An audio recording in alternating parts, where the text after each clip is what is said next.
Today, I'm going to explain an action-adventure movie called Uncharted, aka Spider-Man screwed Indiana Jones, and here we are. Spoilers ahead. Watch out and take care. The film opens as a full-time professional thief and part-time bartender. Nathan Drake precariously hangs thousands of feet above the sea. He is currently tangled up in a trail of cargo that is itself hanging from the back of a plane. Nate uses his incredible athleticism to pull himself back to safety, but as he takes a sigh of relief, a vintage car that is rolling down the exit ramp hits him. The young man is going to fall to his death when suddenly a hand reaches out to grab him. The scene abruptly shifts to a flashback. 15 years earlier in Boston, a teenage Nate is hanging from the balcony of a museum. He would have fallen to his death had it not been for his elder brother Sam. We get to know that the two are breaking into the Boston National Museum to steal the original map of Ferdinand Magellan's expedition. According to some tales from that period, Magellan's voyage around the globe was to find a hidden golden treasure. He never made it back home, which means that the treasure is still somewhere out there. It is obvious that Sam plans to use the map to locate the huge gold stash. He then jams his knife into the keyhole and tries to open the shelf holding the artifact. Suddenly, the alarms start ringing, and the two brothers are caught red-handed. They are quickly taken back to the orphanage where they live. It is then revealed that this is the third time Sam has been caught stealing. The head nun who runs the orphanage thus decides to kick Sam out and force him to stay away from his brother. "But I like stealing too," says Nate. Shortly afterwards, Nate goes to their dormitory, only to see Sam sneaking out of the orphanage. He promises his little brother that he will return one day, and the two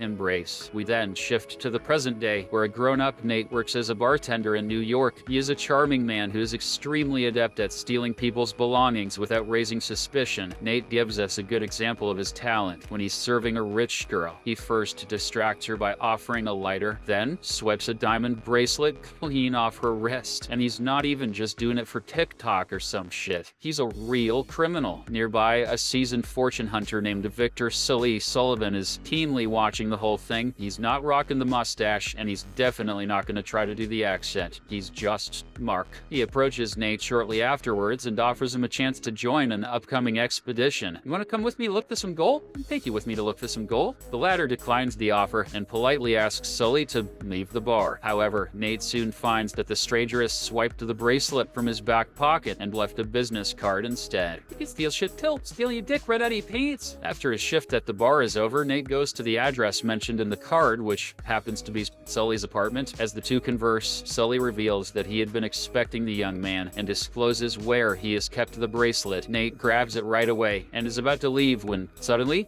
his eyes fall on something. To his utter surprise, there is the original copy of Magellan's map placed in one corner of the room. Following this, Sully reveals that he used to work with Sam and knows that Nate is his brother. This prompts a discussion about Magellan's voyage and how it was bankrolled by the Moncadas. It turns out this aristocratic family has been a key player in several atrocities throughout history. Sully adds that Sam had helped him steal the diary of Eduardo Elcano, the captain of Magellan's ship. It contains accounts of the ship's travel and lots of clues that can lead them to the hidden gold pile. Eventually, Sully says